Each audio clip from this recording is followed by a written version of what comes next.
Morning all of you, my name is Vikrut, I'm the founder of Interstellar. Today we're going to have our second artist squad with artist Aditya Chawla. Hi Aditya, how are you doing? Hey, good, I'm good. We can shake hands. Anyway, so we're going to talk about your life journey, we're going to talk about how you started and things like that. So what is your background? Briefly, if I talk about it, I did my electrical and electronics engineering from BITS Pilani. And then shortly after that, as soon as I entered the corporate life, Right. I found art through Epiphany, Right. which I believe is the best way to find art. Yeah. Rather, I would say art found me. It all happened by accident, and then I continued to pursue that art practice week over week, and I don't think I've stopped for the past 4 years. Wow, so this happened 4 years ago. 4 years ago. While I you made my were- first painting. I picked up the brush for the first time 4 years ago. And were you working that point of time or were you studying? I was working. I was 6 months into my first corporate job. Okay, and you're still doing a corporate job? I'm still doing Wow. it. So this requires a lot of commitment because you have your fixed job and then you started painting. So how do you manage all of this time?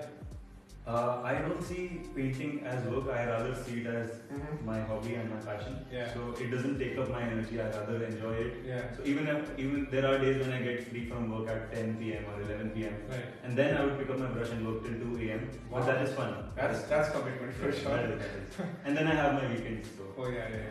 So weekends is there, and then you take out some time after your work. Yeah. Oh, that's a lot of commitment, man. And so tell us about your painting. So what we see behind us is one of the two paintings what Aditya made. So tell us about this painting. What exactly were you trying to portray in these paintings?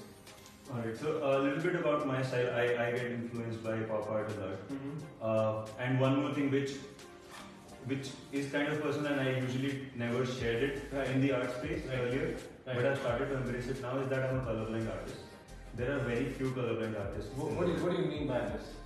Okay, the word is a little more strong, I would say, but it's actually color deficiency. Oh. So I am red and green color deficient.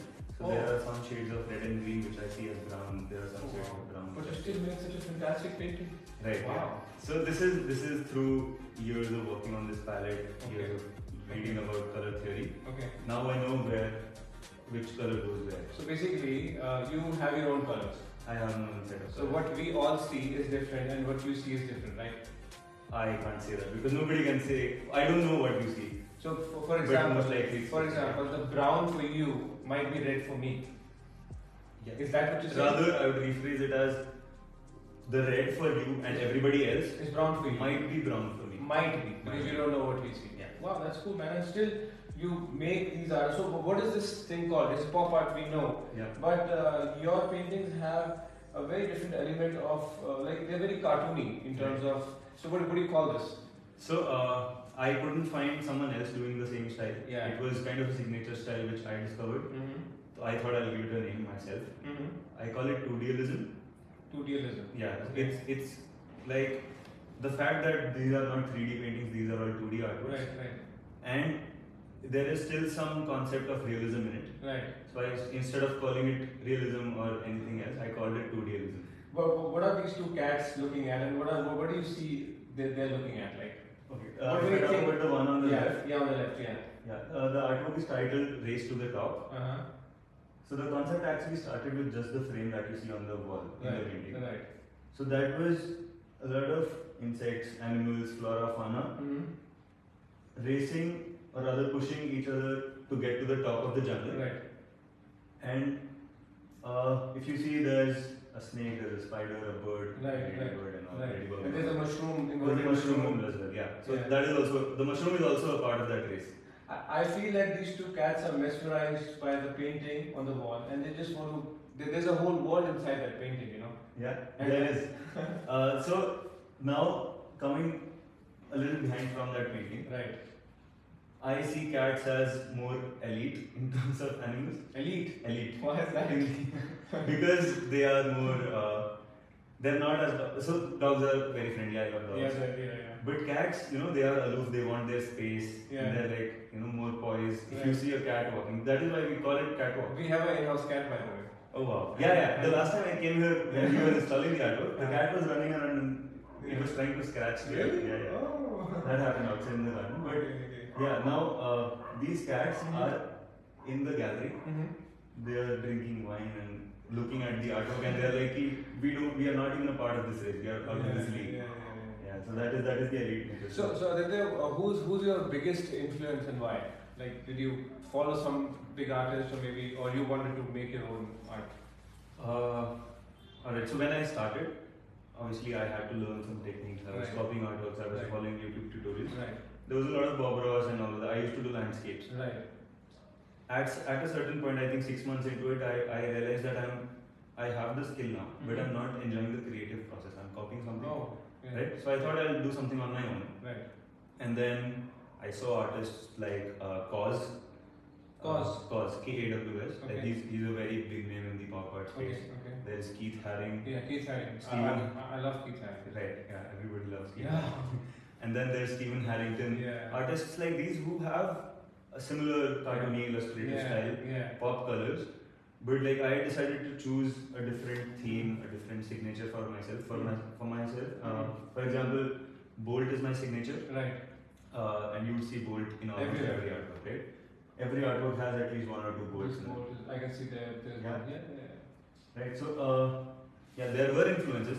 Cause was there, Murakami was there, and then Stephen Harrington. All the artists that I mentioned, there were influences. Right. But then I played with my own colors. I played with my own subjects. Sometimes I even look at more traditional classic artworks like Creation of Adam. Which was the masterpiece was by Michelangelo, and I did my own rendition of that in my own particular style. So there are serious artworks sometimes. There are some artworks which are just for fun. For example, the cat who's reaching out for the slice of pizza. It is just for fun. Like this also has a digital version of it, right? This has a digital animation version of it. And animation version as well. Okay. So guys, you can check the animated and digital version online. We will send you a link of our website where you can check these out as well. So Aditya, just tell me about the art scene, the art culture in India is picking up right now, and thanks to the NFT space and everything. And by the way, Aditya is also an NFT artist. We'll share. What's your handle, by the way? I go by the name Bolt Miner on all platforms. All platforms. So you can check him online on OpenSea and things like that. So I was coming back to my question. So the art scene in India is growing right now. Yeah. So what do you think is the future of art or NFTs in India? Alright, so that's actually a big question, and the future is definitely bright, and NFTs are going to play a big role in it. Right now, if you see a lot of artists, there is a feeling that there is struggle attached with art, and there are not enough mediums in India, which is true to a point. But now with new things coming up, like NFTs and galleries like Interstellar, which are promoting emerging artists and providing such a beautiful space for them, things definitely look better, and there are a lot of opportunities going forward. NFTs especially are a medium to sell art, or rather they are a contract between a buyer and a seller. Right? And now they are bringing two major benefits to the front. First is royalties. On every resale that the artist makes, you get some percentage of. You can define the percentage. It can be 5% or 10%. So you get royalties for your lifetime every time the artwork is resells. But that you don't get when you sell a painting, because once a painting is sold, it is sold. It is sold, and you don't even know who it goes to after that. But in the blockchain technology, you will know that who has sold to whom, and throughout your life. It is there ingrained in the blockchain forever. One of the very plus points of selling your artwork on digital platform. Yeah, as NFTs. Yeah. The other plus point is we have seen traditionally that people who paint by hand and they are valued more, but digital artists were either getting assignments by brands or posters or graphic design. But now independent artists who make concept artwork, really brilliant artworks, they are getting much more exposure here, and this is definitely something big in the coming times, for sure. It's going to be big in the coming times. There have been sales in millions and millions of dollars. For example, the second highest sale of an artwork was through NFT. Till date, which was $69. That's the people one. That's the I think that was the collage of the 5,000 images from the last 10 years, maybe 14 years of his lifetime. And it was just a collage, and it was sold for $69 million. $69 million. And someone from India bought it, by the way. Wow! Yeah. Who's this guy? Meta Koval. He goes by the name Meta Koval. Wow. Yeah. But this guy stays in India, or was this, or is he an Indian staying outside? I believe he's an Indian staying outside. Yeah. So because Indians, of course, yeah. Anyways, the point being, the point being that there is a future of NFT for sure in the coming years. And we will, as a matter of fact, we had a very light conversation before this artist talk we are doing. That Interstellar as a gallery is also planning to go online into NFT world, and we're going to share that link too with you guys. So this is a very important question, Aditya. What do you, how do you price your artworks? Okay. Like digitally, you can also share, plus the hard work you put in each canvas you make. Yeah. So this was an iterative journey for me. Right. The first artwork that I ever sold in my life, which was 4 years ago or something. Right.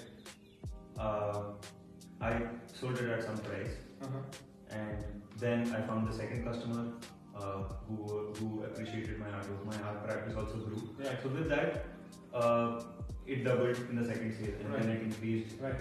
And then iteratively, now I'm at a point where I have, some data from the history of sales to back my pricing, and now I'm also confident with my practice, where I know how much time it takes me to create an artwork, how much effort was, what is the cost of the supplies, what is the brand that is associated with my artwork. So with all of these factors, and then obviously if it's a physical canvas, then the size obviously matters. So with all of these factors, you can price it accordingly. Sure. So how much would you say that these artworks, like ballpark figure, if you could? So as of now, is it a per square feet cost? Yeah. So what is that cost? I would actually recommend everyone to ultimately come to a simplified per square feet cost. Yes. For me, right now the per square feet cost is around 6,000 rupees per square feet. That's fair enough. Yeah. Yeah. I feel that it just makes gives justice. Of course. So the effort and the effort that goes in the back, right? Now there are more experienced artists who sell for 40,000 per square feet. We have few paintings here with 20,000, 40,000. We have 50,000 as well. Right. So we totally understand that. Yeah. So Aditya, as an artist, you know what Interstellar Gallery stands for and the principles we follow. So what do you think? What's your take on Interstellar's experimental art space kind of vision? I am definitely aligned with this, which is why I signed up a lot of my artwork here, and I wanted to be represented by a gallery like that. Looking at my style, which is also very experimental, and your principle that you want to promote emerging artists and be more experimental with what you curate in the gallery, I believe this is definitely a good sweet spot. You can buy the much more established artworks. You have that, and you also have emerging artists. Right. So Yeah, we have. I really like that. Majorly, we have majority of the emerging artists because the selling of artwork by established artists are already done by other galleries. we want to do something different. This is the reason we have so many things happening around. We have workshops. We have even we were planning yoga classes before the Corona second wave, but somehow we couldn't do that because we're going to do this now. Yeah. So we're going to try a lot of different things to get buyers to the gallery, and so that we can sell art. Yeah. That's the point. Okay, so Aditya, thanks a lot for your time. So thank you guys for tuning in for our second artist pod. My name is Ikrut and I'm with Aditya Chawla. If you have any questions for Aditya, please write in the comments below and he will answer it for you for sure. Thanks for listening, enjoy and see you soon. Bye-bye.